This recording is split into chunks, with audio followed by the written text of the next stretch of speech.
ನಮಸ್ಕಾರ. ಜನವಾರ್ತೆಗಳಿಗೆ ಸ್ವಾಗತ. ಜನವಾರ್ತೆಯ ಮುಖ್ಯಾಂಶಗಳು. ಚನ್ನರಾಯಪಟ್ಟಣದ ಸರ್ಕಾರಿ ಆಸ್ಪತ್ರೆಯಲ್ಲಿ ಶಾಸಕ ಸಿಎನ್ ಬಾಲಕೃಷ್ಣರಿಂದ ಕ್ಷಯರೋಗ ಪರೀಕ್ಷಾ ಯಂತ್ರ ಸಿಬಿನೆಟ್ ಉದ್ಘಾಟನೆ.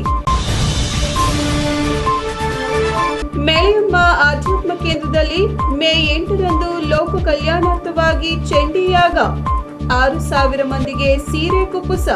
ಪೂಜ್ಯ ಚಂದ್ರಶೇಖರ ಗುರೂಜಿ ಹಾಗೂ ಪುರಸಭೆ ಸಾಮಾನ್ಯ ಸಭೆ. ಶಾಸಕ ಡಾಕ್ಟರ್ ಸಿಎನ್ ಬಾಲಕೃಷ್ಣ ಅವರಿಗೆ ಪುರಸಭೆಯಿಂದ ಅಭಿನಂದನೆ. ಚರ್ಚೆ ಇಲ್ಲದೆ ಬಹುಪಾಲು ವಿಷಯಗಳ ಅನುಮೋದನೆ.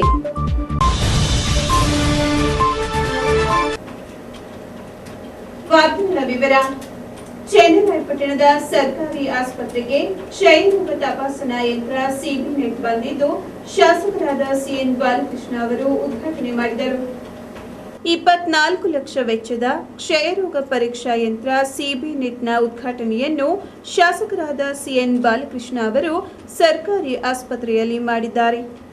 ಹಾಸನದ ಹಿಮ್ಸ್ ಆಸ್ಪತ್ರೆ ಹೊರತುಪಡಿಸಿ ಚನ್ನರಾಯಪಟ್ಟಣದಲ್ಲಿ ಮಾತ್ರ ಈ ಯಂತ್ರ ಬಳಕೆಯಾಗುತ್ತಿದೆ.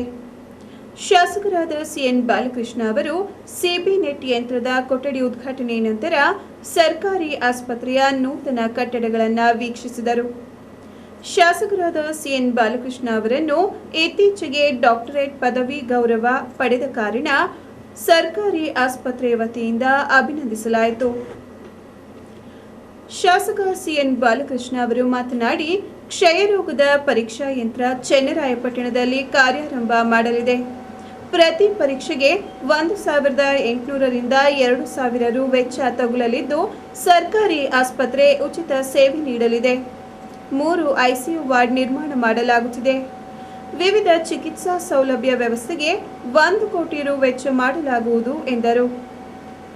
ತಾಲೂಕು ಆರೋಗ್ಯಾಧಿಕಾರಿ ಡಾಕ್ಟರ್ ಕಿಶೋರ್ ಕುಮಾರ್ ಎಂಎನ್, ಸರ್ಕಾರಿ ಆಸ್ಪತ್ರೆ ಆಡಳಿತಾಧಿಕಾರಿ ಡಾಕ್ಟರ್ ವಿ ಮಹೇಶ್, ಕ್ಷಯರೋಗ ನಿರ್ಮೂಲನಾಧಿಕಾರಿ ಡಾಕ್ಟರ್ ನಾಗೇಶ್ ಆರಾಧ್ಯ, ಪುರಸಭಾ ಸದಸ್ಯರಾದ ಸಿಎನ್ ಶಶಿಧರ್, ಡಾಕ್ಟರ್ ರವಿ, ಮುಖಂಡರಾದ ಹಾಗೂ ಆರೋಗ್ಯ ರಕ್ಷಾ ಸಮಿತಿ ಸದಸ್ಯರಾದ ಎಂಆರ್ ಅನಿಲ್ ಕುಮಾರ್, ಸಿಎನ್ ಅಶೋಕ್, ವೃತ್ತ ನಿರೀಕ್ಷಕ Subrahmanya G K, CESCOM engineer Harish, Mariyappa, doctor Yogesh, Venkatesh, ಕೃಷ್ಣೇಗೌಡರು, ಡಾಕ್ಟರ್ ಮಾಲಿನಿ, ಸರ್ಕಾರಿ ಆಸ್ಪತ್ರೆಯ ಸಿಬ್ಬಂದಿ ಮುಂತಾದವರಿದ್ದರು.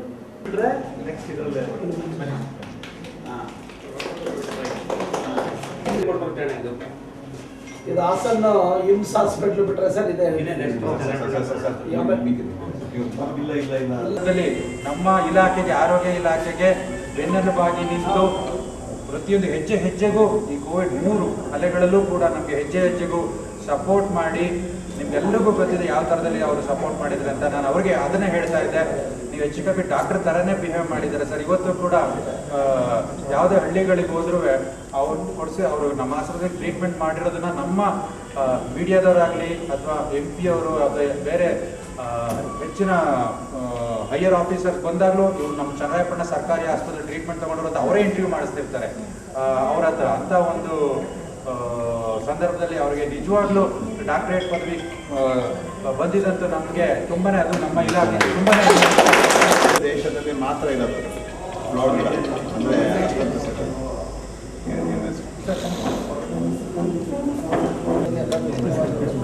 ದಿವಸ ರಕ್ಷಾ ಸಮಿತಿ ಸಭೆಯನ್ನು ಕೂಡ ಆಯೋಜನೆ ಮಾಡಲಾಗಿದೆ. ಅದರಂತೆ ಈ ವಿಷಯದಲ್ಲಿ ಸಿಬಿನೆಟ್ ಮಿಷನ್ನ ಇವತ್ತು ಇನಾಗ್ರೇಷನ್ ಮಾಡಿದ್ವಿ. ಇದು ಅಂದಾಜು ಮೇಲೆ 22 ರಿಂದ 24 ಲಕ್ಷ ರೂಪಾಯಿ. ಕ್ಷಯರೋಗಕ್ಕೆ ಸಂಬಂಧಿಸಿದ ಲಕ್ಷಣಗಳ ಬಗ್ಗೆ ಅದರಲ್ಲಿ ಪರೀಕ್ಷೆ ಮಾಡ್ತಕ್ಕಂಥದ್ದಕ್ಕೆ ಇವತ್ತು ಹಾಸನ ಹಿಮ್ಸ್ ಹಾಸ್ಪಿಟ್ಲ್ ಬಿಟ್ಟರೆ ಇವತ್ತು ಚನ್ನರಾಯಪಟ್ಟಣ ಹಾಸ್ಪಿಟಲ್ ಸೌಲಭ್ಯ ಇರೋದು. ಪ್ರೈವೇಟ್ ಖಾಸಗಿ ನರ್ಸಿಂಗ್ ಹೋಮ್ಗಳು ಬರ್ತಕ್ಕಂಥ ಪೇಷಂಟ್ಸು ಕೂಡ ಸೌಲಭ್ಯ ಪಡೀಬೇಕು. ಅದನ್ನು ಕೂಡ ಈಗಾಗಲೇ ಕೇವಲ 2 ಗಂಟೆಗಳಲ್ಲಿ ರಿಸಲ್ಟ್ ಬರುತ್ತೆ. ಒಳ್ಳೆಯ ಎಕ್ವಿಪ್ಮೆಂಟ್ನ ಇವತ್ತು ಇನ್ಸ್ಟಾಲ್ ಕೂಡ ಮಾಡಿದ್ದೇವೆ. ಇವತ್ತು ಹಾಸ್ಪಿಟ್ಲ್ ವ್ಯವಸ್ಥೆ ನೋಡ್ತಾ ಇದ್ದೀವಿ, ದಿನದಿಂದ ದಿನಕ್ಕೆ ಒಂದು ಉತ್ತಮ ಒಂದು ಮಟ್ಟಕ್ಕೆ ತಗೊಂಡೋಗುವಂಥ ಪ್ರಯತ್ನವನ್ನು ನಾವು ಮಾಡ್ತಾ ಇದ್ದೇವೆ. ಮಹೇಶ್ ಅವರು ಎಲ್ಲರನ್ನೂ ಕೂಡ ಹುಡುಕರಿಸ್ಕೊಂಡು ಉತ್ತಮ ರೀತಿ ಕೆಲಸವನ್ನು ಮಾಡ್ತಾ ಇದ್ದಾರೆ. ಈಗ ಅವರಿಗೆ ಮತ್ತು ಅವರ ಸಿಬ್ಬಂದಿ ವರ್ಗದ ಅಭಿನಂದನೆಗಳು ಸಲ್ಲಿಸ್ತಾ ಇದ್ದೇನೆ. ಅದ್ರ ಜೊತೆಗೆ ನಾನು ಒಂದು ಚಿಕ್ಕ ಗೌರವಕ್ಕೆ ದೊಡ್ಡ ಸನ್ಮಾನ ಮಾಡಿದ್ದೀನಿ. ನಾನೇನೆಲ್ಲೂ ಅರ್ಜಿ ಹಾಕ್ಕೊಂಡನಲ್ಲ, ಇಂಥ ದಿವಸದ ಇನ್ವಿಟೇಷನ್ ತಂದು ಕೊಟ್ಟರು. ಅವತ್ತು ಹೋದೆ, ಡೈರಿ ಡೆವಲಪ್ಮೆಂಟ್ ಇನ್ನಿತರ ಮಾಡೋ ಸೇವಾ ಕಾರ್ಯ ಗುರುಸ ಅವರೇ ತೀರ್ಮಾನ ಮಾಡಿದ ಮೇರೆಗೆ ಒಂದು ಒಳ್ಳೆಯ ಸಭೆಯಲ್ಲಿ, ಏಕೆಂದರೆ ಪೂಜ್ಯ ನಿರ್ಮಲಾನಂದ ಶ್ರೀಗಳು, ಪೂಜ್ಯ ರಾಘವೇಂದ್ರ ಶ್ರೀಗಳು, ಅದೇ ಸರ್ವೋಚ್ಚ ನ್ಯಾಯಾಲಯದ ನಿವೃತ್ತ ಜಸ್ಟಿಸ್ ಗೋಪಾಲ್ ಗೌಡರ ಒಂದು ಇದರಲ್ಲಿ ನಮ್ಮ ಯೋಗ ಸಾಂಸ್ಕ್ರಿಟ್ ಯೂನಿವರ್ಸಿಟಿ ಫ್ಲೋರಿಡಾ USA ಒಂದು ವ್ಯಾಪ್ತಿಯಲ್ಲಿ ಸುಮಾರು 14 ವರ್ಷದ ಕುಳಿತುಕೊಂಡಿದ್ದಾರೆ. ಇವತ್ತು ನಮ್ಮ ಒಂದು ಲೆಜಿಸ್ಲೇಟರ್ಗೆ 3 ಜನಕ್ಕಿದ್ರು, ನಾನೊಬ್ಬ ಅಲ್ಲಿ ಇದ್ದಿದ್ದೆ. ಮಿಕ್ಕರೆಲ್ಲ ಸೀನಿಯರ್ IAS IPS ಆಫೀಸರ್ಸ್ಗೂ ಕೂಡ ಥೈಲ್ಯಾಂಡಿಂದನೂ ಕೂಡ ಒಂದು 15 ಜನಕ್ಕೆ ಇಲ್ಲಿ ಮಾಡಿದ್ರು. ಉಳಿದಂತೆ ಎಲ್ಲ ಬೇರೆ ಬೇರೆ ರಾಜ್ಯಗಳವರೆಗೂ ಕೂಡ ಫೆಲೋಶಿಪ್ ಕೊಡ್ತಕ್ಕಂಥದಕ್ಕೆ ಆದ್ಯತೆ ಇರ್ತಕ್ಕಂಥ ಒಂದು ಸಂದರ್ಭ. ಬಹುಶಃ ನಾವು ಅಷ್ಟು ದೊಡ್ಡವರಲ್ಲ ಅಂತ ನಾವು ಭಾವಿಸಿದ್ದೇವೆ. ಅವರನ್ನು ಗುರುತಿಸಿ ಶಕ್ತಿ ಕೊಟ್ಟಿದ್ದಾರೆ. ಇನ್ನೂ ಉತ್ಸಾಹ ಹುಮ್ಮಸ್ಸಿಂದ ಈ ಕ್ಷೇತ್ರದಲ್ಲಿ ಸೇವೆ ಮಾಡ್ತೀವಿ. ಅದಕ್ಕೆ ಏನಾದ್ರು ನಮ್ಗೆ ಆ ಗೌರವ ಸಿಕ್ಕಿದರೆ ಅದು ತಾಲೂಕಿಗೆ ಸಂದ ಗೌರವ ಅಂತ ನಾನು ಭಾವಿಸ್ತೀನಿ. ಕಿರೀಟ ಅನ್ನೋದೇನಿಲ್ಲ, ಆ ಒಂದು ಭಾವನೆಯಲ್ಲಿ ನಾವು ಮೊದಲಿಂದನೂ ಕೂಡ ಮಾಡ್ಕೊಂಡು ಹೋಗ್ತಿದ್ದೀವಿ. ಮುಂದೆನೂ ಕೂಡ ನಮ್ಮ ಸೇವೆನ ನಿರಂತರವಾಗಿ ಮುಂದುವರಿಸ್ಕೊಂಡು ಹೋಗ್ತೀವಿ ಅಂತ ಕೂಡ ಈ ಸಂದರ್ಭದಲ್ಲಿ ಹೇಳ್ತಾ, ಹಾಸ್ಪಿಟಲ್ ವ್ಯವಸ್ಥೆನ ದಿನದಿಂದ ದಿನಕ್ಕೆ ಉನ್ನತ ಮಟ್ಟಕ್ಕೆ ತರ್ತಾ ಇದ್ದೀವಿ. ಇವತ್ತು 3 ICU ವಾರ್ಡ್ಗಳನ್ನು ಇವತ್ತು ನಿರ್ಮಾಣ ಮಾಡಿಸ್ತಾ ಇದ್ದೇವೆ. ಇವತ್ತು ಬಹುಶಃ ಒಳ್ಳೊಳ್ಳೆ ರೀತಿ ಚಿಕಿತ್ಸೆ ಸೌಲಭ್ಯಗಳು ಇವತ್ತು ನಮ್ಮ ಹಾಸ್ಪಿಟ್ಲಿಂದ ಇರ್ತಕ್ಕಂಥ ಒಂದು ಈ ಜಾಗದ ವ್ಯವಸ್ಥೆಯಲ್ಲಿ ಗಮನ ಹರಿಸ್ತಾ ಇದ್ದೇವೆ. ಇವತ್ತು ಪುನಃ ಇನ್ನೊಂದು ₹1 ಕೋಟಿ ಮಂಜೂರಾತಿ ಆಗಿದೆ, ಟೆಂಡರ್ ಕೂಡ ಆಗಿದೆ. ಇನ್ನೊಂದು ವಾರ್ಡ್ ನಿರ್ಮಾಣ ಆಗ್ತದೆ. ಅದಾದಮೇಲೆ ಸುಮಾರು 250 ಬೆಡ್ಡೆಡ್ಗೆ ಸುಮಾರು 18ರಿಂದ 20 ಕೋಟಿದು DPR ಮಾಡಬೇಕು ಅಂತ ನಮ್ಮ ಪುಟ್ಟಸ್ವಾಮಿಯವರು ಕೂಡ ಸಂಬಂಧಪಟ್ಟಂಥ ಇಂಜಿನಿಯರ್ ಇದ್ದಾರೆ. ಈ ಮಾಡಲಿಕ್ಕೆ ಸೂಚನೆ ಕೊಟ್ಟಿದ್ದೀವಿ. ಮಾನ್ಯ ಆರೋಗ್ಯ ಮತ್ತು ಕುಟುಂಬ ಕಲ್ಯಾಣ ಸಚಿವರು ಕೂಡ ನಮಗೆ ಅಶ್ಯೂರೆನ್ಸ್ ಕೊಟ್ಟಿದ್ದಾರೆ, ಮಾಡಿಸ್ಕೊಡ್ತೀನಿ ಅಂತ. ಅದರ ಜೊತೆಗೆ ತಾಯಿ ಮಗು ಆಸ್ಪತ್ರೆಯನ್ನು ಕೂಡ ಅಪ್ರೂವಲ್ ಮಾಡಿಕೊಡ್ಬೇಕು. ಯಾಕೆಂದರೆ ನೀವು ಹಾಸ್ಪಿಟ್ಲು ವಿಸ್ತಾರವಾಗಿ ಕೊಡದಲ್ಲೇ ನೀವು ಸಂಖ್ಯೆ ಕೇಳಿದ್ರೆ, ನೀವು ಅಚೀವ್ಮೆಂಟ್ ಕೇಳಿದರೆ ಅದು ಉಪಯೋಗ ಆಗಲ್ಲ ಸರ್. ಮೊದಲು ವ್ಯವಸ್ಥೆನ ಕೊಡಿ, ಅದನ್ನು ನಾವು ಅಚೀವ್ ಮಾಡಿ ಇನ್ನೂ ಹೆಚ್ಚಿನ ರೀತಿ ಸಹಕಾರ ಮಾಡ್ತೀವಿ ಅಂತ ಕೂಡ ಹೇಳಿದ್ದೀವಿ. ಇವತ್ತು ಆಪ್ತಮಾಲಜಿ ಇರ್ಬೋದು, ಸರ್ಜಿಕಲ್ ಇರ್ಬೋದು, ಆರ್ಥೋ ಇರ್ಬೋದು, ರೇಡಿಯಾಲಜಿಗೆ ಸಂಬಂಧಪಟ್ಟಂಗಿರ್ಬೋದು, ಎಲ್ಲ ವಿಭಾಗಗಳ ವ್ಯಾಪ್ತಿಯಲ್ಲೂ ಕೂಡ ಉತ್ತಮವಾದಂಥ ಸೇವೆ ಇವತ್ತು ಹಾಸ್ಪಿಟ್ಲಿಂದ ಲಭ್ಯವಾಗ್ತಿದೆ. ಇನ್ನೂ ಕೂಡ ದಿನದಿಂದ ದಿನಕ್ಕೆ ಒಂದು ಉತ್ತಮವಾದಂಥ ಸೇವೆಯನ್ನು ಕೊಡ್ತಕ್ಕಂಥದ್ದಕ್ಕೆ ಆದ್ಯತೆಯನ್ನು ಕೊಡ್ತೀವಿ. ಅರ್ಬನ್ ಹೆಲ್ತ್ ಸೆಂಟರ್ಗೂ ಕೂಡ ರಿಕ್ವೆಸ್ಟ್ ಮಾಡಿದ್ದೀವಿ. ಬಹುಶಃ ಈ ವರ್ಷ ಸನ್ಮಾನಿಸಿದಂಥ ನಮ್ಮ ಗೌರವಾನ್ವಿತ ತಜ್ಞ ನಮ್ಮ ವೈದ್ಯ ವೃಂದದವರು ಎಲ್ಲ ವೈದ್ಯಾಧಿಕಾರಿಗಳು ಇಲ್ಲ. ಗೌರ್ಮೆಂಟ್ ಸೆಕ್ಟರ್ಲಿ ಈ ಮೆಡಿಕಲ್ ಕಾಲೇಜ್ ಬಿಟ್ಟರೆ ನಮ್ಮಲ್ಲೇ ಇರೋದು. ಒಂದು ಟೆಸ್ಟ್ ಮಾಡಲಿಕ್ಕೆ ₹1,000 ಹತ್ರ ಖರ್ಚಾಗುತ್ತದೆ, 1 ರಿಂದ 1.5 ಸಾವಿರ. ಎಲ್ಲ ಪೇಷಂಟ್ಸ್ಗೂ ಪೂರ್ಣವಾಗಿ ಉಚಿತವಾಗಿ ಮಾಡಿಕೊಡ್ತಾ ಇದ್ದೀವಿ. ವಿತಿನ್ 2 ಅವರ್ಸಲ್ಲಿ ಅದು ರಿಸಲ್ಟ್ಸ್ನ ಕೊಡುತ್ತೆ. ತುಂಬ ಆ್ಯಕ್ಯುರೇಟ್ ಆಗಿ ಕೊಡುವಂಥ ಮಿಷನ್ಸು. US ಇಂದ ಇಂಪೋರ್ಟ್ ಮಾಡ್ಕೊಂಡು ಸೆಬಿಟ್ ಕಂಪ್ನಿಯವ್ರು ಕೊಡ್ತಿರೋದು. TBಯ ಒಂದು ಡಯಾಗ್ನೋಸಿಸ್ಗೆ ಪ್ಲಸ್ ರೆಸಿಸ್ಟೆನ್ಸ್ ಕೂಡ ಯೂಸ್ ಆಗುವಂಥದ್ದು. ನಮ್ಮ ಚಿದಾನಂದ್ ಬಂದಮೇಲಂತೂ ಹೆಚ್ಚು ಕಮ್ಮಿ ವಿ ಹ್ಯಾವ್ ಡಯಾಗ್ನೋಸ್ ಒಂದು 10 ರಿಂದ 12 ಹೊಸ TB ಪ್ರಕರಣಗಳನ್ನ ಆಕ್ಯುರೇಟ್ ಆಗಿ ಡಯಾಗ್ನೋಸ್ ಮಾಡಿದ್ದೀವಿ. ಇದನ್ನ ಮೇ 8ರಂದು ಲೋಕ ಕಲ್ಯಾಣಾರ್ಥವಾಗಿ ಮೆಳಿಮ ಆಧ್ಯಾತ್ಮ ಕೇಂದ್ರದಲ್ಲಿ ಚಂಡಿಯಾಗ ನಡೆಯಲಿದೆ ಎಂದು ಪೂಜ್ಯ ಶ್ರೀ ಚಂದ್ರಶೇಖರ ಗುರೂಜಿ G4ಗೆ ತಿಳಿಸಿದ್ದಾರೆ. ಚನ್ನರಾಯಪಟ್ಟಣ ತಾಲೂಕಿನ ದಂಡಿಗನಹಳ್ಳಿ ಹೋಬಳಿಯ ಕತ್ತರಿಘಟ್ಟ ಮೆಳಿಮ ಆಧ್ಯಾತ್ಮ ಕೇಂದ್ರದ ವತಿಯಿಂದ ಲೋಕ ಕಲ್ಯಾಣಾರ್ಥವಾಗಿ ಚಂಡಿಯಾಗ ಮಹಾಹೋಮ, ಧಾರ್ಮಿಕ ಪೂಜಾ ಕಾರ್ಯಕ್ರಮಗಳು, ಧರ್ಮಸಭೆ ಮೇ 8ರ ಭಾನುವಾರ ನಡೆಯಲಿದೆ ಎಂದು ಪೂಜ್ಯ ಶ್ರೀ ಶ್ರೀ ಚಂದ್ರಶೇಖರ ಗುರೂಜಿ ತಿಳಿಸಿದ್ದಾರೆ. ಅವರು ಈ ಬಗ್ಗೆ ತಿಳಿಸಿ 6,000ಕ್ಕೂ ಹೆಚ್ಚು ಮಂದಿ ಮಹಿಳೆಯರಿಗೆ ಮಂಗಳ ದ್ರವ್ಯಗಳನ್ನು ಒಳಗೊಂಡ ಸೀರೆ, ಕಣ ನೀಡಲಾಗುವುದು. ಧಾರ್ಮಿಕ ಕಾರ್ಯಕ್ರಮದಲ್ಲಿ ಕೋಡಿಮಠದ ಪರಮಪೂಜ್ಯ ಶ್ರೀ ಶ್ರೀ ಶಿವಾನಂದ ಸ್ವಾಮೀಜಿ, ಅವಧೂತರಾದ ವಿನಯ್ ಗುರೂಜಿ ಪಾವನ ಸಾನ್ನಿಧ್ಯ ವಹಿಸಲಿದ್ದಾರೆ. ಯುವಕರು ದೇಶದ ಆಸ್ತಿ. ಅವರಿಗೆ ಧಾರ್ಮಿಕ ಆಧ್ಯಾತ್ಮ ಚಿಂತನೆಯ ಮಾರ್ಗದರ್ಶನ ಬೇಕಾಗಿದೆ. ಅನ್ನ, ಅಕ್ಷರ, ಆರೋಗ್ಯಕ್ಕಾಗಿ ಮಹಾಮಾತೆ ಚಂಡಿಯಾಗ ನಡೆಯುತ್ತಿದೆ. 16 ವರ್ಷಗಳಿಂದ ನಿರಂತರವಾಗಿ ಆಧ್ಯಾತ್ಮ ಚಟುವಟಿಕೆ, ಧಾರ್ಮಿಕ ಕಾರ್ಯಕ್ರಮ, ದಾಸೋಹ, ಧರ್ಮಸಭೆ, ಬಾಗಿನ ನೀಡಿಕೆ ನಡೆದು ಬಂದಿದೆ. ಮೇ 8ರಂದು ನಡೆಯುವ ಚಂಡಿ ಹೋಮದ ಕಾರ್ಯಕ್ರಮಕ್ಕೆ ಭಕ್ತರು ಆಗಮಿಸಿ ದೈವಿ ಕೃಪೆಗೆ ಪಾತ್ರರಾಗಬೇಕು. ಪೂರ್ಣಾಹುತಿ, ಮಹಾಮಂಗಳಾರತಿ, ಧಾರ್ಮಿಕ ಸಭೆ, ಬಾಗಿನ ನೀಡಿಕೆ ಕಾರ್ಯಕ್ರಮದಲ್ಲಿ ಸಂಸದರು, ಶಾಸಕರು, ಜನಪ್ರತಿನಿಧಿಗಳು, ಗಣ್ಯರು ಭಾಗವಹಿಸಲಿದ್ದಾರೆ ಎಂದರು. ಇತ್ತೀಚಿನ ದಿನಗಳಲ್ಲಿ ಈ ಮಳೆ, ಗಾಳಿ, ಬಿಸಿಲು, ರೋಗಗಳಿಗೆ ತುತ್ತಾಗಿರೋ ಈ ಜಿಲ್ಲೆಯ ಜನಕ್ಕೆ, ನನ್ನ ರಾಜ್ಯದ ಜನಕ್ಕೆ ನಾನು ಇದೇ ಮೇ 8ನೇ ತಾರೀಕು ಸುಮಾರು 6,000 ಹೆಣ್ಮಕ್ಳಿಗೆ ಬಾಗಿನ ಕಾರ್ಯಕ್ರಮ ಇಟ್ಕೊಂಡು ಚಂಡಿಯಾಗ, ಅದು ಚಂಡಿಯಾಗ ಶನಿವಾರ ಶುರುವಾಗ್ತದೆ. ಮೇ 8ಕ್ಕೆ ಎಲ್ಲ ಬರುವ ಹೆಣ್ಮಕ್ಳಲ್ಲಿ ನಾನು ಇನ್ನೊಂದು ಮನವಿ, ಸಾಧ್ಯವಾದಷ್ಟು ನೀವು ಬೆಳಗ್ಗೆ ಒಂದು 8 ಗಂಟೆಗೆ ಬಂದರೆ ನನಗೆ ಅನುಕೂಲ ಆಗುತ್ತೆ. ಕಾರಣ ಎಲ್ಲ ಹೆಣ್ಣು ಮಕ್ಕಳಿಂದ ಸಾಮೂಹಿಕ ಕುಂಕುಮಾರ್ಚನೆ ಇಟ್ಟಿದ್ದೀನಿ. ಸಾಮೂಹಿಕ ಕುಂಕುಮಾರ್ಚನೆ ಜೊತೆಗೆ ಬರುವ ಪ್ರತಿಯೊಬ್ಬರಲ್ಲೂ ಸಂಕಲ್ಪ ಮಾಡಿಸ್ತೀವಿ ನಾವು. ಹಾಗಾಗಿ ಬೆಳಗ್ಗೆ ಬೇಗ 8 ಗಂಟೆಗೆ ಬಂದರೆ ಸಂಕಲ್ಪಕ್ಕೂ ಅನುಕೂಲ ಆಗ್ತದೆ. ಈ ಕಾರ್ಯಕ್ರಮ ಹೇಗಿರುತ್ತೆ ಅಂದರೆ ಶ್ರೀ ಶ್ರೀ ಶಿವಾನಂದ ಶಿವಯೋಗಿ ರಾಜೇಂದ್ರ ಮಹಾಸ್ವಾಮಿಗಳು ಕೋಡಿಮಠ ಇವರ ದಿವ್ಯ ಸಾನ್ನಿಧ್ಯದಲ್ಲಿ ಶ್ರೀ ಶ್ರೀ ಅವಧೂತ ಸದ್ಗುರು ವಿನಯ್ ಗುರೂಜಿಯವರ ಪಾವನ ಸಾನ್ನಿಧ್ಯದಲ್ಲಿ ಈ ಕಾರ್ಯಕ್ರಮ ಹಮ್ಮಿಕೊಂಡಿದ್ದೀನಿ. ಇಡೀ ನನ್ನ ತಾಲೂಕಿನ, ನನ್ನ ಜಿಲ್ಲೆಯ ಎಲ್ಲ ಗಣ್ಯ ವ್ಯಕ್ತಿಗಳು ಸಹ ವೇದಿಕೆಯಲ್ಲಿರ್ತಾರೆ. ಎಲ್ಲ ಸಂಘಟನೆಗಳು, ಮಹಿಳಾ ಸಂಘಟನೆಗಳು ಮತ್ತು ಎಲ್ಲ ಸಂಘಟನೆ, ನನ್ನ ತಾಲೂಕಿನಲ್ಲಿರುವ ಪ್ರತಿಯೊಂದು ಸಂಘಟನೆಗಳು ಸಹ ನನ್ನ ಈ ಕಾರ್ಯಕ್ರಮದಲ್ಲಿ ಬರ್ತಾರೆ. ಎಲ್ಲರೂ ಒಗ್ಗೂಡಿ ನಾವು ಈ ಲೋಕ ಕಲ್ಯಾಣಕ್ಕೋಸ್ಕರ ಈ ಚಂಡಿಯಾಗ ಮತ್ತು 6,000 ಹೆಣ್ಮಕ್ಳಿಗೆ ಬಾಗಿಣ ಮತ್ತು ಸೀರೆಯನ್ನು ಕೊಡ್ತಿದ್ದೀನಿ. ನಿಮ್ಮೆಲ್ಲರನ್ನೂ ಆಹ್ವಾನಿಸ್ತಿದ್ದೀನಿ. ಕಾರಣ ಇಷ್ಟೇ, ಈ ಸಾಂಕ್ರಾಮಿಕ ರೋಗ ಕೊರೋನಾ ಬಂದು ಎಷ್ಟೋ 2-3 ವರ್ಷದ ಕಾರ್ಯಕ್ರಮ ನಾನು ಮಾಡಲಿಕ್ಕೂ ಆಗಲಿಲ್ಲ. ಹಾಗಾಗಿ ಈ ವರ್ಷ ಬೆಳೆ, ಗಾಳಿ, ರೋಗ, ಕಷ್ಟಗಳು ಎಲ್ಲ ದೂರ ಆಗಲಿ ಅಂತೇಳಿ ನಾನು ಈ ಚಂಡಿಯಾಗ ಮತ್ತು ಈ ಕುಂಕುಮಾರ್ಚನೆ, ಸಾಮೂಹಿಕ ಕುಂಕುಮಾರ್ಚನೆ ಮತ್ತು ಬಾಗಿಣ ಮತ್ತು ಸೀರೆ ಕಾರ್ಯಕ್ರಮ ಹಮ್ಮಿಕೊಂಡಿರ್ತೀನಿ. ನನ್ನ ತಾಲೂಕಿನ ಜನತೆಯಲ್ಲಿ ಹೇಳೋದಿಷ್ಟೇ, ಧರ್ಮ ಸಭೆಗಳು, ಧಾರ್ಮಿಕ ಕಾರ್ಯಕ್ರಮಗಳು ಅತಿ ಹೆಚ್ಚು ಆದಾಗೆ ಸ್ವಲ್ಪ ಈ ಸಮಾಜದಲ್ಲಿ ಈ ಏನು ಇತ್ತೀಚಿನ ದಿನಗಳಲ್ಲಿ ಈ ಯುವಕರುಗಳು ಸಹ ದಾರಿ ತಪ್ಪಿದ್ದಾರೆ. ಕಾರಣ ಇಷ್ಟೇ, ನಾವು ಯಾವುದೋ ಆರ್ಕೆಸ್ಟ್ರಾ ಯಾವುದೋ ಮಾಡೋದಕ್ಕಿಂತ ಈ ಧಾರ್ಮಿಕ ಸಭೆಗಳನ್ನ ಮಾಡಬೇಕಾಗತ್ತೆ. ಅವರಿಗೆ ಜ್ಞಾನದಾಸೋಹ ಬಿತ್ತಬೇಕಾಗ್ತದೆ. ಇತ್ತೀಚಿನ ಜ್ಞಾನದಾಸೋಹನೇ ಮುಖ್ಯ ಆಗಿದೆ ಯುವಕರಿಗೆ. ಅವ್ರು ಏನಾಗ್ತಿದೆ, ಹೋಗ್ತಾರ ಸ್ಪೀಡಿನ ನಮ್ಮಂಥ ಮಠಮಾನಿಗಳು ತಿದ್ದಬೇಕಾಗ್ತದೆ. ನಮ್ಮ ಕೆಲಸ ಇದು. ನಮ್ಮ ಧರ್ಮನ ಉಳಿಸ್ಬೇಕಾದ್ರೆ ಮಕ್ಕಳೇ ಮುಖ್ಯ. ಏನಿವತ್ತಿನ ಯುವಕರಿದ್ದಾರಲ್ಲ ಅವ್ರ ಕೈಲಿ ಅಡಗಿದೆ ಈ ಧರ್ಮ. ಹಾಗಾಗಿ ಹೆಣ್ಣು ಮಕ್ಕಳಿಗೆ ಬಾಗಿಣ ಕೊಡೋ ಉದ್ದೇಶ ಏನಪ್ಪ ಅಂದರೆ, ಎಲ್ಲಿ ಹೆಣ್ಣನ್ನು ಗೌರವಿಸ್ತಿರೋ, ಎಲ್ಲಿ ಹೆಣ್ಣನ್ನು ಪೂಜಿಸ್ತಿರೋ ಅಲ್ಲಿ ಸಾಕ್ಷಾತ್ ದೇವತೆಗಳಿರ್ತಾರೆ ಅಂತ. ಮತ್ತು ಮಧ್ಯಾಹ್ನ 12 ಗಂಟೆಗೆ ಧರ್ಮಸಭೆ ಇರುತ್ತೆ. ಆ ಧರ್ಮಸಭೆಯಲ್ಲಿ ನಾನು ಹೇಳಿದ್ದೇನೆ, ವಿನಯ್ ಗುರೂಜಿ ಅವರು ಇರ್ತಾರೆ, ಪರಮ ಪೂಜ್ಯ ಶಿವಾನಂದ ಶಿವಗಳು ಇರ್ತಾರೆ. ಎಲ್ಲರೂ ಸಹ ಸೇರಿ ಈ ಸಭೆ ಮಾಡೋಣ, ಈ ಧರ್ಮಸಭೆನ ಸಾರೋಣ. ನಮ್ಮ ಆಧ್ಯಾತ್ಮಿಕವಾಗಿ, ಧಾರ್ಮಿಕವಾಗಿ ಅವರಿಗೆ ಅರಿವು ಮೂಡಿಸೋ ಕೆಲಸ ಮಾಡಿ. ಹಾಗೆ ಬರುವ ಪ್ರತಿಯೊಬ್ಬರಿಗೂ ಅಷ್ಟೇ 12 ಗಂಟೆಗೆ ಪೂರ್ಣಾವತಿ ಇರ್ತದೆ, 11:30 ಪೂರ್ಣಾವತಿ ಇರುತ್ತೆ, 12 ಗಂಟೆಗೆ ಧರ್ಮಸಭೆ ಇರುತ್ತೆ, 1ರಿಂದ 2 ಗಂಟೆಗೆ ಎಲ್ಲರಿಗೂ ಪ್ರಸಾದ ಇರುತ್ತೆ. ಬರುವ ಪ್ರತಿಯೊಬ್ಬ ಭಕ್ತರಿಗೂ ಪ್ರಸಾದ ಇರುತ್ತೆ. ಎಲ್ಲರೂ ಬನ್ನಿ ನನ್ನ ತಾಲೂಕಿನ ಜನ, ಜಿಲ್ಲೆಯ ಜನ ಅಂತ ಹೇಳ್ತಾ ಈ ಮಾಧ್ಯಮದ ಮೂಲಕ ನಿಮಗೆ ಆಹ್ವಾನ ಕೊಡ್ತೀನಿ. ನಾನು ಈಗ ಸುಮಾರು ಲಕ್ಷ್ಮಿ, ಚಂಡಿ, ಸುದರ್ಶನ, ಮಹಾಸುದರ್ಶನ ತುಂಬ ಹೋಮಗಳಾಗಿದೆ. 16 ಯಾಗಗಳನ್ನು ಮಾಡಿದ್ದೀನಿ ನಾನು ನಿಮಗೆ. ಬಹುಶಃ ನಾನು ಗೊತ್ತಿರೋ ಹಾಗೆ ಸಾಮೂಹಿಕ ಮದುವೆನೂ ಆಗಿದೆ. ಸಾಮೂಹಿಕ ಮದುವೆ ಆಗಿದೆ, ಚಂಡಿ ಯಾಗ ಆಗಿದೆ, ಸುದರ್ಶನ ಆಗಿದೆ, ಅಷ್ಟಲಕ್ಷ್ಮಿ ಆಗಿದೆ.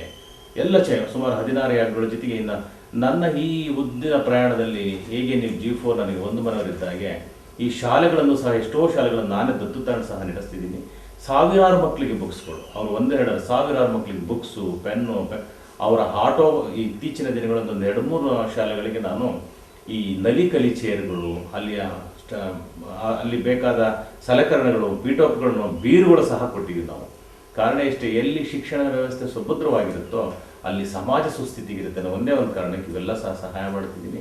ಹಾಗಾಗಿ ದೇವಸ್ಥಾನಗಳು ಸುಮಾರು 17-18 ದೇವಸ್ಥಾನಗಳಿಗೂ ಸಹ ನಾನೇ ಸ್ವಂತ ಖರ್ಚಿನಲ್ಲೂ ಸಹ ಅದನ್ನು ಪ್ರಾಣ ಪ್ರತಿಷ್ಠಾಪನೆಯೂ ಸಹ ಮಾಡಿಸಿದ್ದೀವಿ. ಇದು ನಮ್ಮ ಈ ಸಂಸ್ಥೆಯ ಮೂಲ ಉದ್ದೇಶ ಒಂದೇ, ಧರ್ಮ ಸಂರಕ್ಷಣೆ ಮಾಡೋಂಥದ್ದು, ಆಚರಣೆ ಇಟ್ಕೊಳ್ಳೋಂಥದ್ದು, ಆಧ್ಯಾತ್ಮಿಕವಾಗಿ ಜನಗಳ ಮಧ್ಯೆ ಸಾರೋದು. ಇದು ಈ ಸಂಸ್ಥೆಯ ಮುಖ್ಯ ಉದ್ದೇಶ. 3 ಉದ್ದೇಶ: ಒಂದು ಅಕ್ಷರ, ಒಂದು ಅನ್ನ, ಒಂದು ಆರೋಗ್ಯ. ನನ್ನ ಈ ಸಂಸ್ಥೆಯ ಮೂಲ ಉದ್ದೇಶ, ನಾನಾಗಿರ್ಬೋದು, ನನ್ನ ಸಂಸ್ಥೆಯ ಕಾರ್ಯದರ್ಶಿ ಅಮೋಘ್ ಆಗಿರ್ಬೋದು, ನಾವು ಹೇಳೋದಿಷ್ಟೇ, ಅಕ್ಷರ, ಅನ್ನ, ಆರೋಗ್ಯ ಈ 3ಕ್ಕೆ ಹೆಚ್ಚು ಒತ್ತು ಕೊಟ್ಟಿದ್ದೀನಿ. ಆರೋಗ್ಯಕ್ಕೆ ಸಂಬಂಧಪಟ್ಟಂಗೆ ಡಾಕ್ಟರ್ ಖಾದರ್ ಕರ್ಸಿ ಒಂದು ಕಾರ್ಯಕ್ರಮ ಮಾಡಿದ್ದೀನಿ, ಸಿರಿಧಾನ್ಯಗಳ ಬಗ್ಗೆ, ಗಾಣದ ಎಣ್ಣೆಗಳ ಬಗ್ಗೆ. ಇನ್ನು ಅಕ್ಷರಕ್ಕೆ ಸಂಬಂಧಪಟ್ಟಂಗೆ ಬಿಡಿ, ನಾನು ಸುಮಾರು ವರ್ಷಗಳಿಂದ ನಾನು ನೆಡ್ಕೊಂಡು ಬರ್ತಿದ್ದೀನಿ. ಈಗ ನನಗೆ ಅಕ್ಷರ ಆಯಿತು, ಅನ್ನದ ಬಿಡಿ, ಯಾರು ಬಂದರೂ ಸಹ ನನ್ನ ಆಶ್ರಮದಲ್ಲಿ ಇದುವರೆಗೂ ನಾನು ವಾಪಸ್ ಕಳಿಸಿಲ್ಲ. ಈ ಸಮಾಜ ಸುಸ್ಥಿತಿ ತಲುಪಬೇಕಾದ್ರೆ ಅನ್ನ, ಆರೋಗ್ಯ, ಅಕ್ಷರ 3 ಮುಖ್ಯ. ಈ 3ಕ್ಕೂ ನಾನು ಹೆಚ್ಚು ಒತ್ತು ಕೊಟ್ಟಿದ್ದೀನಿ. ಪುರಸಭೆ ಸಾಮಾನ್ಯ ಸಭೆ ನಡೆದು ಶಾಸಕರಾದ ಸಿಎನ್ ಬಾಲಕೃಷ್ಣ ಅವರನ್ನು ಗೌರವಿಸಲಾಯಿತು. ಚನ್ನರಾಯಪಟ್ಟಣದ ಪುರಸಭೆ ಸಾಮಾನ್ಯ ಸಭೆ ನಡೆದು ಸುಮಾರು 71 ವಿಷಯಗಳಲ್ಲಿ ಬಹುತೇಕ ವಿಷಯಗಳು ಚರ್ಚೆಯನ್ನೇ ಮಾಡದೆ ಅನುಮತಿ ಪಡೆದಿದ್ದು ವಿಶೇಷ. ಪುರಸಭಾಧ್ಯಕ್ಷ GR ಸುರೇಶ್ ಅಧ್ಯಕ್ಷತೆಯಲ್ಲಿ ಸಾಮಾನ್ಯ ಸಭೆಗೆ ಬಹುತೇಕ 23 ವಾರ್ಡ್ಗಳಲ್ಲಿ ಅಭಿವೃದ್ಧಿ ಕಾಮಗಾರಿ, ಚರಂಡಿ, ವಿದ್ಯುತ್ ದೀಪ, ರಸ್ತೆ ಕಾಮಗಾರಿ, ಟೆಂಡರ್ ಬಗ್ಗೆ ಅನುಮೋದನೆ ಪಡೆಯಬೇಕಾಗಿತ್ತು. ಇವೆಲ್ಲಕ್ಕೂ ಸದಸ್ಯರು ಮರು ಮಾತಿಲ್ಲದೆ ಅನುಮೋದನೆ ನೀಡಿದರು. ಇದೇ ವೇಳೆ ಶಾಸಕರಾದ ಸಿಎನ್ ಬಾಲಕೃಷ್ಣ ಅವರಿಗೆ ಡಾಕ್ಟರೇಟ್ ಪದವಿ ಲಭಿಸಿದ ಕಾರಣ ಪುರಸಭೆ ವತಿಯಿಂದ ಶಾಲು ಹೊದಿಸಿ ಕೇಸರಿ ಪೇಟ ತೊಡಿಸಿ ಅಭಿನಂದಿಸಲಾಯಿತು. ಸಭೆಯಲ್ಲಿ ನಾಮಕರಣ ಸದಸ್ಯರಾದ ನಂಜನಮೈ ಮಾತನಾಡಿ ಕೇಸರಿ ಪೇಟ ತೊಡಿಸಿದ್ದಾರೆ. ಶಾಸಕ ಸಿಎನ್ ಬಾಲಕೃಷ್ಣ ನಮ್ಮ ಹೃದಯದಲ್ಲಿದ್ದಾರೆ. ಅವರಿಗೆ ನಾವೆಲ್ಲರೂ ಸೇರಿ ಅಭಿನಂದನೆ ಸಲ್ಲಿಸಬೇಕು ಎಂದರು. ಪುರಸಭಾ ಸದಸ್ಯರಾದ ಸಿಎನ್ ಶಶಿಧರ್ ಮಾತನಾಡಿ ಶಾಸಕರು ಒಕ್ಕಲಿಗರ ಸಂಘದ ರಾಜ್ಯಾಧ್ಯಕ್ಷರಾಗಿದ್ದಾರೆ. ಗೌರವ ಡಾಕ್ಟರೇಟ್ ಲಭಿಸಿದ್ದು ಸದಸ್ಯರನ್ನು ಗಣನೆಗೆ ತೆಗೆದುಕೊಂಡಿಲ್ಲ. ಅದ್ದೂರಿ ಕಾರ್ಯಕ್ರಮ ಮಾಡಬೇಕು ಎಂದು ಅಧ್ಯಕ್ಷರಿಗೆ ತಾಕೀತು ಮಾಡಿದರು. ಮೇ ತಿಂಗಳಲ್ಲಿ ಶಾಸಕರಿಂದ ದಿನಾಂಕ ಪಡೆದು ಕಾರ್ಯಕ್ರಮ ಮಾಡೋಣ ಎಂದು ಅಧ್ಯಕ್ಷ ಸುರೇಶ್, ಸ್ಥಾಯಿ ಸಮಿತಿ ಅಧ್ಯಕ್ಷೆ ಬನಶಂಕರಿ ಹೇಳಿದರು.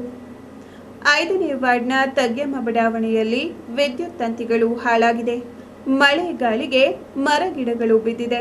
ದುರಸ್ತಿಗೆ ಚೆಸ್ಕಾಂ ಸ್ಪಂದನೆ ನೀಡುತ್ತಿಲ್ಲ ಎಂದು ಸದಸ್ಯ ಆದರ್ಶ್ ಸಭೆಗೆ ತಿಳಿಸಿದ ತಕ್ಷಣ ಶಾಸಕ ಸಿಎನ್ ಬಾಲಕೃಷ್ಣ ಅವರು ದೂರವಾಣಿ ಮೂಲಕ ಸಮಸ್ಯೆ ಬಗೆಹರಿಸಲು ವಿದ್ಯುತ್ ಇಲಾಖೆಗೆ ಸೂಚಿಸಿದರು.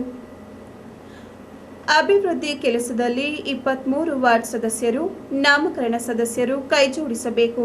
ಪುರಸಭೆ 28 ಮಂದಿ ಸದಸ್ಯರು ಎನ್ನುತ್ತಿದ್ದಂತೆ ನಂಜುಂಡಮೈ ನಮಗೂ ಅನುದಾನ ನೀಡಿ ಎಂದರು. ಕನ್ನಡ ಸಾಹಿತ್ಯ ಪರಿಷತ್ಗೆ 5 ಗುಂಟೆ ಜಾಗವನ್ನು ನೀಡಲಾಗುವುದು. 18 ಗುಂಟೆ ಪ್ರದೇಶದಲ್ಲಿ ಸಿಎ ಸೈಟ್, ಮಾರುತಿ ನಗರದಲ್ಲಿ ಉದ್ಯಾನವನ 13 ಗುಂಟೆಯಲ್ಲಿ ನಿರ್ಮಾಣವಾಗಲಿದೆ. ತಾಲೂಕು ಕ್ರೀಡಾಂಗಣ ಅಭಿವೃದ್ಧಿ, ಹೈಟೆಕ್ ಶೌಚಾಲಯ ನಿರ್ಮಾಣ 1.25 ಕೋಟಿ ರು ವೆಚ್ಚದಲ್ಲಿ, 50 ಲಕ್ಷ ವೆಚ್ಚದಲ್ಲಿ ಉದ್ಯಾನವನಗಳ ಅಭಿವೃದ್ಧಿ ಕಾರ್ಯವಾಗಲಿದೆ. 10 ಕೋಟಿ ನಗರೋತ್ಥಾನ ಹಣದಲ್ಲಿ ಅಭಿವೃದ್ಧಿ ಕಾಮಗಾರಿ ಕೈಗೊಳ್ಳುವ ಬಗ್ಗೆ ಶಾಸಕರು ತಿಳಿಸಿದ್ದಾರೆ. ಪುರಸಭೆ ಸಾಮಾನ್ಯ ಸಭೆಯಲ್ಲಿ ಉಪಾಧ್ಯಕ್ಷರಾದ ಧರಣೇಶ್, ಮುಖ್ಯಾಧಿಕಾರಿ ಕೃಷ್ಣಮೂರ್ತಿ ಇದ್ದರು.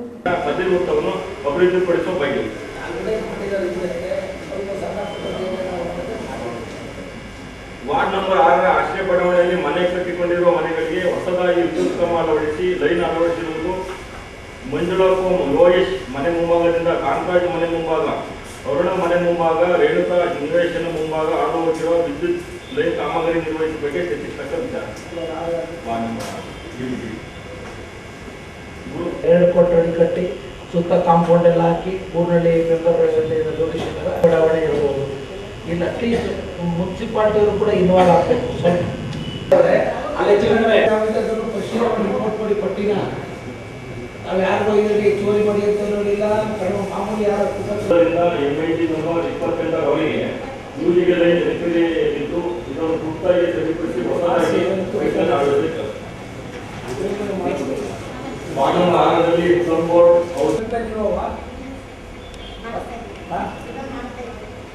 ಅಲ್ಲ ಬೇಕಾ ಇದು ಎಷ್ಟು ಮೀಟರ್?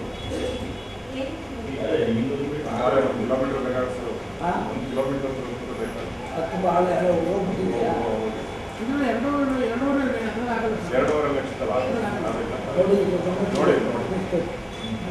ಒಂದು ಮಾಡಿ ಇದನ್ನ 23 ಲಕ್ಷದ್ದು ಟೆಂಡರ್ ಕೂಡ ನಾಳೆ ಮಾಡಿ 15 ಬೇಗ ಮಾಡಿ ಹೆಚ್ಚುವರಿಯಾಗಿ ಇನ್ನೊಂದು 10 lakhs ತಗೊಳ್ಳೋದು ಅಂತಂದ್ರೆ ಇವತ್ತಿನ ರೆಸಲ್ಯೂಷನ್ಗೆ ಸೇರಿಸ್ಬೇಕು.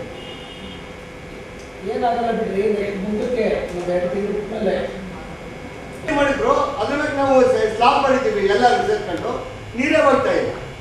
ಈ ರೀತಿ ಮಾಡ್ತಾರೆ. ಶ್ರೀಕಾಂತ ಸಾಹೇಬ್ ಬಂದಿದ್ರು, ಬಸವರಾಜ ಸಾಹೇಬ್ ಬಂದಿದ್ರು, ಬರ್ತಾರೆ, ಬರೀ ನೋಡ್ತಾರೆ, ಹೋಗ್ತಾರೆ. ಬಸವರಾಜ ಸಾಹೇಬರು ಚೆನ್ನಾಗಿ ಆ ವಾರ್ಡ್ಗಳಿಗೆ ಬೇರೆ ರೀತಿ ತೊಂದರೆ ಆಗೋ ರೀತಿ ಆಗ್ತದೆ. ಆಮೇಲೆ ನಿಮ್ಮಲ್ಲಿ ಏನಾಗಿದೆ ನಾನು ಸಾಮಾನ್ಯ ನೋಡಿದ್ದೀರಿ.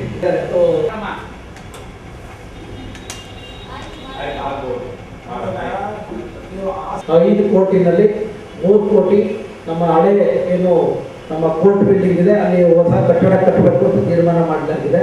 1,25,00,000 ಸ್ಟೇಡಿಯಂಗೆ ವ್ಯಾಪ್ತಿಗೆ, 50 ಲಕ್ಷ ನಮ್ಮ ಭವನ, ನಮ್ಮ ಏನು ಕುವೆಂಪು ಭವನ, ಎಲ್ಲಿ ನಮ್ಮ ಶಿವಜ್ಯೋತಿ ಕನ್ನಡದ ಕುವೆಂಪು ಭವನ, ಉಳಿದಿರ್ತಕ್ಕಂಥ 50 ಲಕ್ಷ ಪಾರ್ಕ್ಗಳ ಅಭಿವೃದ್ಧಿ. ಅದರಲ್ಲಿ ನಿಮಗೆ ಹೇಳಿದೆ ಆ ವಾರ್ಡ್ಗೆ 14 25 ಲಕ್ಷ, ಉಳಿದಿರ್ತಕ್ಕಂಥದ್ದು ಕಡೆ ಪಾರ್ಕ್ಗಳು, ಒಂದು ಪಾರ್ಕು ಅಲ್ಲಿ ಉಳಿದಿರ್ತಕ್ಕಂಥ 25 ಲಕ್ಷ.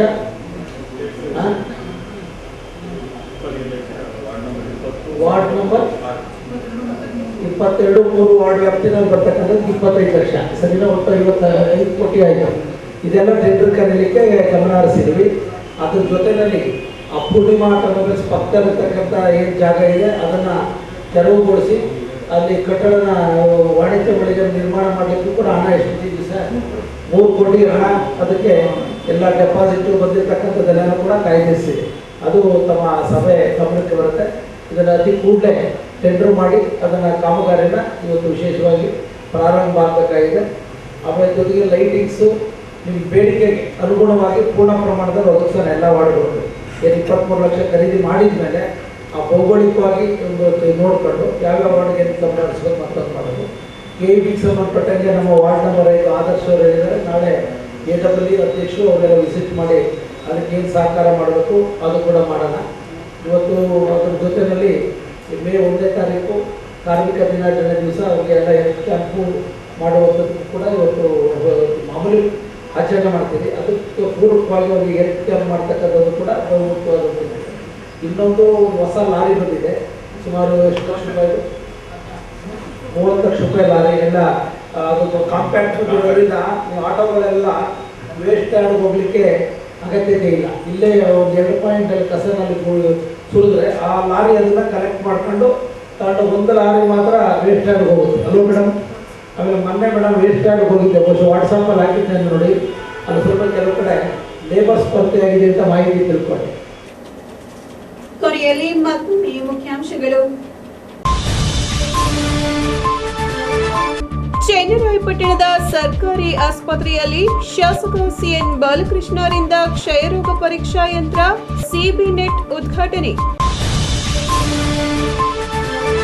ಮೆಳೆಯಮ್ಮ ಆಧ್ಯಾತ್ಮ ಕೇಂದ್ರದಲ್ಲಿ ಮೇ 8ರಂದು ಲೋಕ ಕಲ್ಯಾಣಾರ್ಥವಾಗಿ ಚಂಡೀಯಾಗ 6,000 ಮಂದಿಗೆ ಸೀರೆ ಕುಪ್ಪುಸ.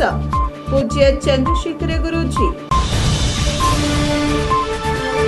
ಹಾಗೂ ಪುರಸಭೆ ಸಾಮಾನ್ಯ ಸಭೆ, ಶಾಸಕ ಡಾಕ್ಟರ್ ಸಿಎನ್ ಬಾಲಕೃಷ್ಣ ಅವರಿಗೆ ಪುರಸಭೆಯಿಂದ ಅಭಿನಂದನೆ. ಚರ್ಚೆ ಇಲ್ಲದೆ ಬಹುಪಾಲು ವಿಷಯಗಳ ಅನುಮೋದನೆ.